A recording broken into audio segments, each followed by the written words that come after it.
wonder if you're aware that history tends to proceed and unfold by a multitude of tiny decisions. And I think we know that at the biggest level. We're often unaware of it for our own lives. If we just decided things a little bit differently, it might have affected the course and the outcome of our lives in a very different way. There's a well-known story during the American Revolutionary War.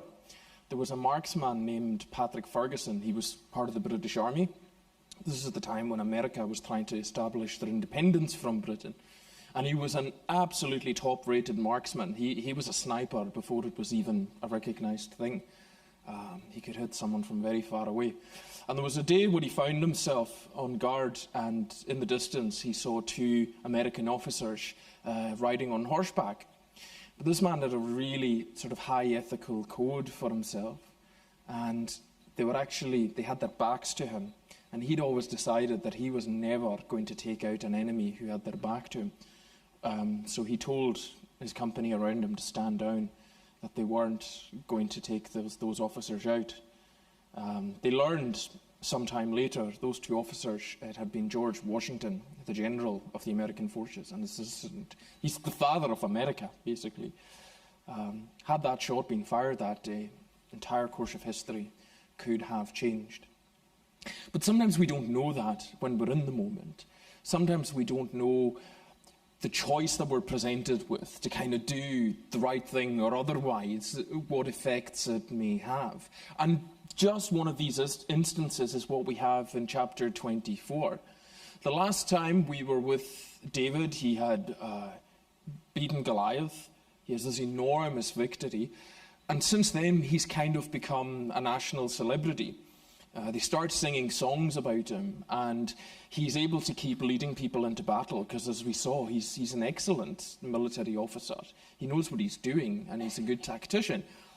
But this has caused a problem because Saul does not have the character to handle that, and Saul starts basically becoming raging and also becoming fearful that David is very naturally going to be seen as a leader and a king in waiting. And what does that mean for Saul?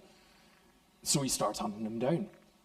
And David has to go into hiding. And this is where we have this chapter. Now, David has been all over the map, hiding in different places. He's even gathered a band of sort of vagabonds, of people who are also disenfranchised from society and life. And they're with him because they're like, he's our leader. We can identify with him. He's not your typical ivory tower sort of dwelling in a palace kind of king. He's actually knows what we're going through. He's suffering himself. So this is where we find them. And this morning, I want to look at David's actions and what they end up doing. Firstly, his actions end up drawing animosity and hatred towards himself. And secondly, rightly or wrongly, and secondly, his actions are very human, which I hope is going to encourage us as we look at this story. And thirdly, his actions are filled with grace, which is where I think God really speaks through this story. Well, firstly, his actions draw hatred. At the beginning of verse 24, Saul took 3,000 able young men from all Israel and set out to look for David and his men near the crags of the wild goats. So David's gotten used to hiding in the wilderness and then also in various caves because of the safety they afford. And, it's remarkable when we think that where we started, David had this ceremony where he was anointed as the future king. And here he is hiding out in a cave on the run for his life. He's a fugitive. But Saul can't stand him, and Saul is going to do anything to track him down.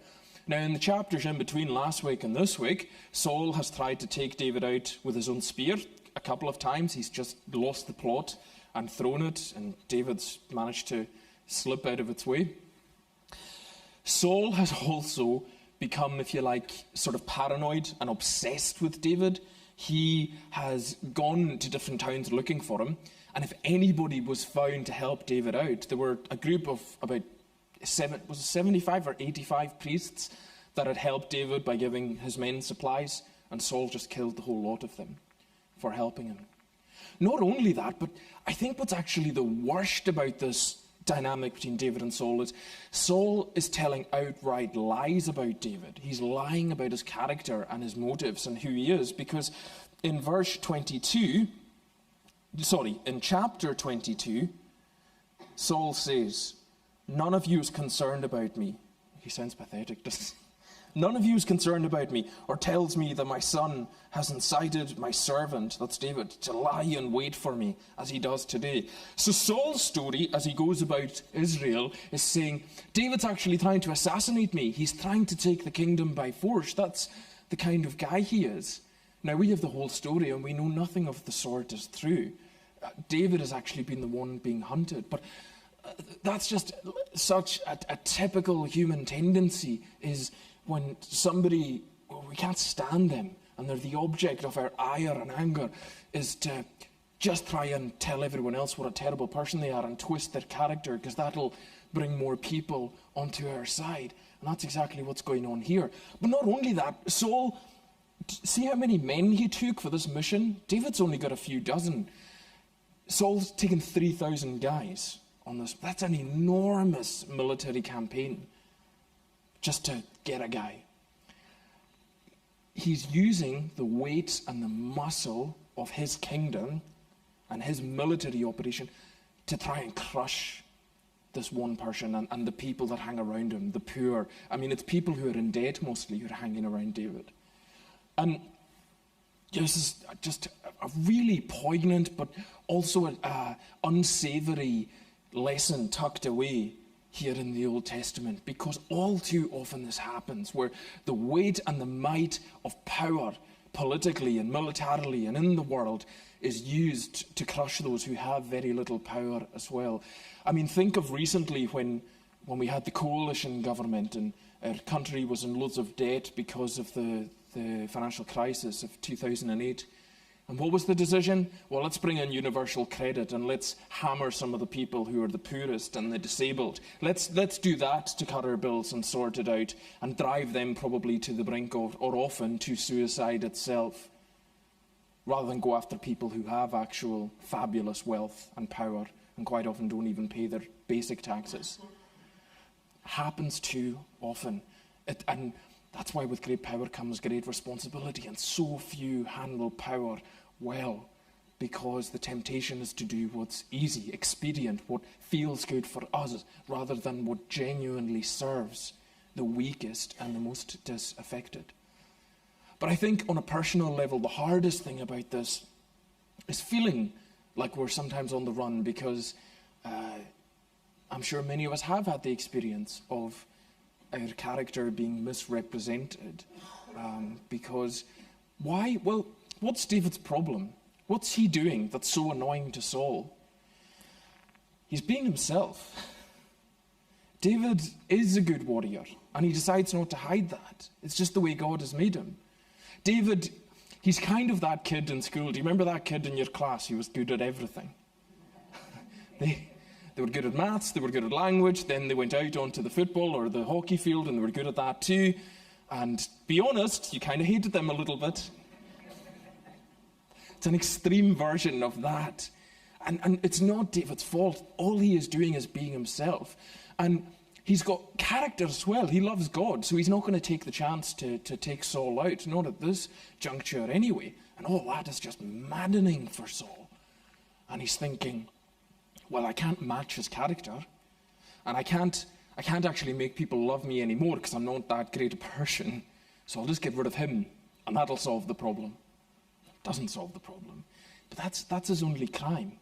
And you know, if you're here and you have ever experienced that, and you know what that is to be misrepresented, just because of who you are, and you aren't even trying to pick a fight or anything, but who you are, and it enrages someone, and they go after your character, you're in good company, because the Bible is not a story or a collection of stories of type A heroes who are never on the downside of life and never know the human struggle and difficulty that we all have. And we are going to see that David is far from perfect as we go through these stories.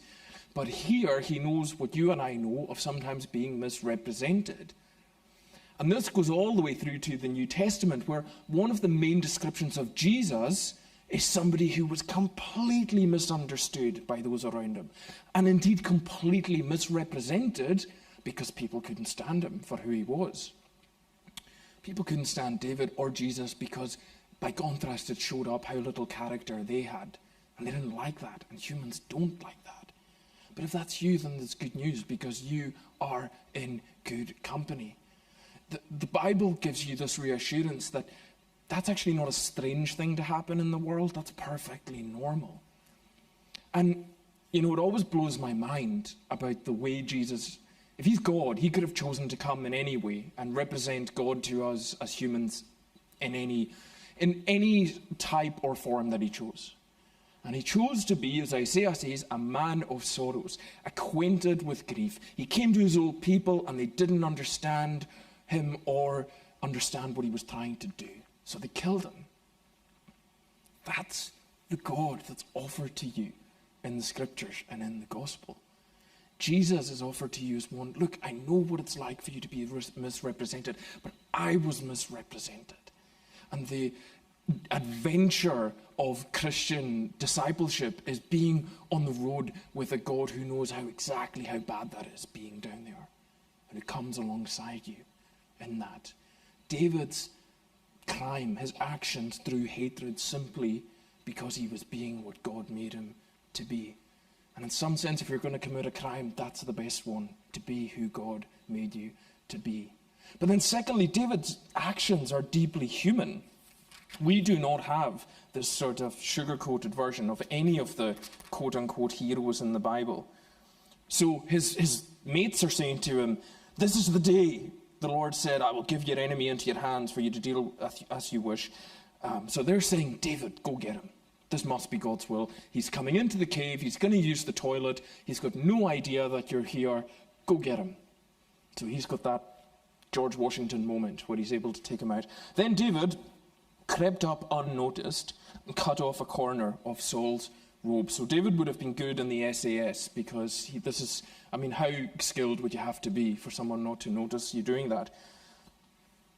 So the robe thing's interesting, because in the ancient world, the hem of someone's garment or robe was symbolic of what they ruled over or what they owned.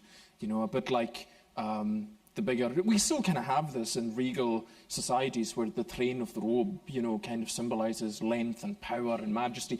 So that was the idea, and he cuts it off as if to symbolize, your kingdom's going to be torn from you, Saul. Okay, now that's a very poetic understanding of what David does. But is it clear that what David does, that's his intention? Is he trying to show Saul this lesson? Or does he just, in a moment of human weakness, decide, I don't want to kill him, that's against my character, but I can get a bit of his robe and show him something?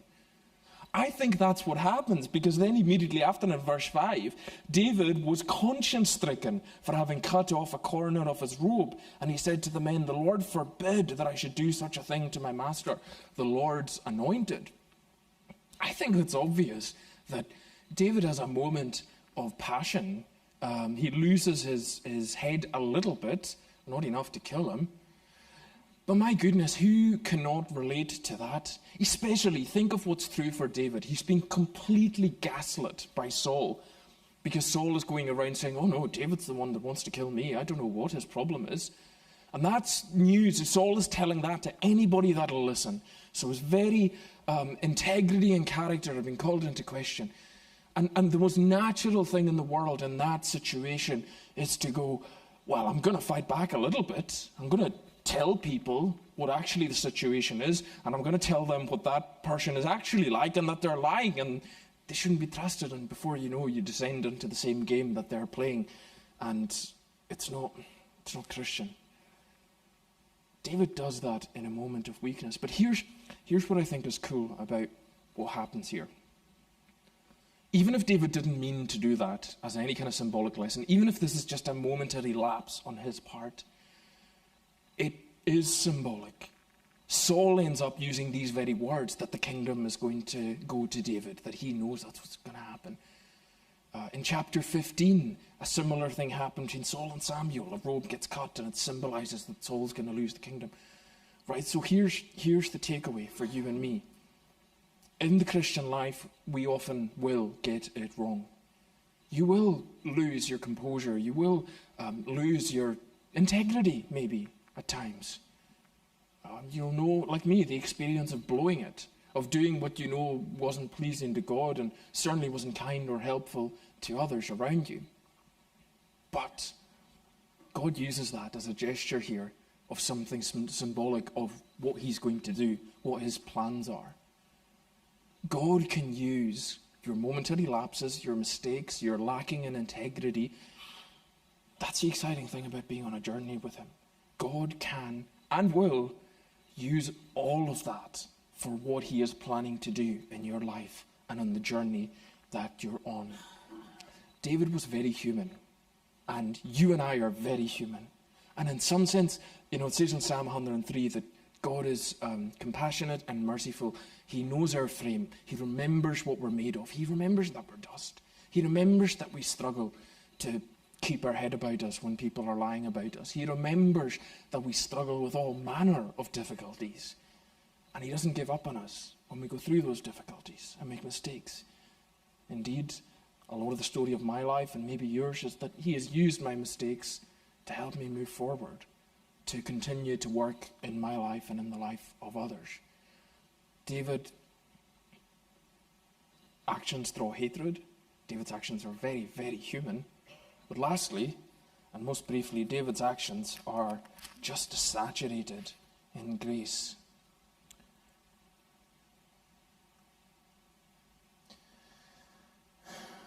Against who has the king of Israel come out? Who are you pursuing? David says to Saul. A dead dog, a flea? May the Lord be our judge and decide between us. May he consider my cause and uphold it. May he vindicate me by delivering me from your hand. So what's David doing there? Now, David's been wronged. He knows that he's the one in the right. And in some sense, you might say it would have been just for him to actually, pick up a spear and end his problems that way. And the temptation is always to try and end our problems with a not very godly solution by engaging in the most human of and fleshly of ways. But he doesn't want to debase himself with that. What he does is he decides to show grace. He decides to commit the whole situation into God's hands and say, you know what, let God judge between us. God will sort this out. There's that beautiful proverb in the book of Proverbs that says, a soft answer turns away wrath. And how many of you know that to be true? Sometimes the most disarming and disabling thing you can do when you're in conflict is to give a soft response, to not meet the rising level of argy-bargy and tension, but instead to say something very kind. Because quite often your opponent doesn't know what to do with that. And they're like, why are you being kind? You're meant to hate me, I hate you. He gives a soft answer and he shows an incredible amount of grace. And this whole book is really about grace. It's about the fact that you and I do make mistakes. And we're not by nature right with God, but God does something. And rather than come and shout and bawl and scream at us for how badly we're getting it wrong, he comes and he shows us the power of his grace. That even though we don't deserve anything from him, he is coming and giving us his son's life, to cover all those grace and all those mistakes and wrongdoing, and to bring us into relationship with him. Now, it was believed for a long time in the church, and maybe it worked, and maybe it sometimes still does, that the way to get people to take part in Christianity was to really rattle them with the fear and the consequences of an eternity without God. And the Bible says something about that. It's hard to understand, but it does. But how many of you know the experience that that's not what actually ever drew you to God?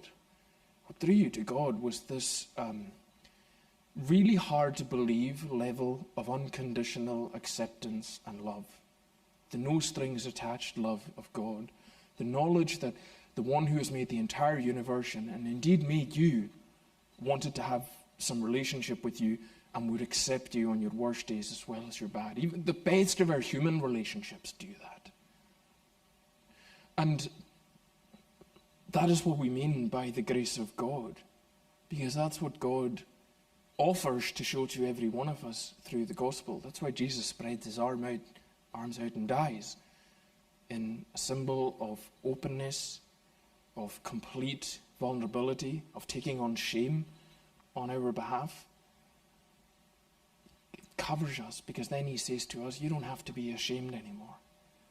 You know, this wins Saul over, because Saul then says, is that your voice, David, my son? And he wept aloud. You're more righteous than I. You've treated me well, but I've treated you badly. Saul, at least in this moment, is converted, if you like, to David's cause. And the most powerful advertisement that I know for the Christian faith is God coming and doing that for every one of us in the gospel. Saying, is that you, my son or my daughter? And you might have felt far away from God, very distant, and that might be through your own choices or just through the fact that you've not considered him much before. And he comes through the gospel and through his word and says, is that you? I've known you this whole time. And brings you round with his affection and his goodness and the fact that he wants to promise you good things. Indeed, relationship and security with him for eternity. And that often melts away our inhibitions, our fears, our reservations, because, well, who would make that up? A God that is just that good, a God that has no other motivation other than wanting to express that grace that is part of exactly who he is, that we might know and benefit from it. David shows incredible grace, and he does that because he knows the God who is grace and who offers that to every one of us. May God bless his word to us this morning. Amen.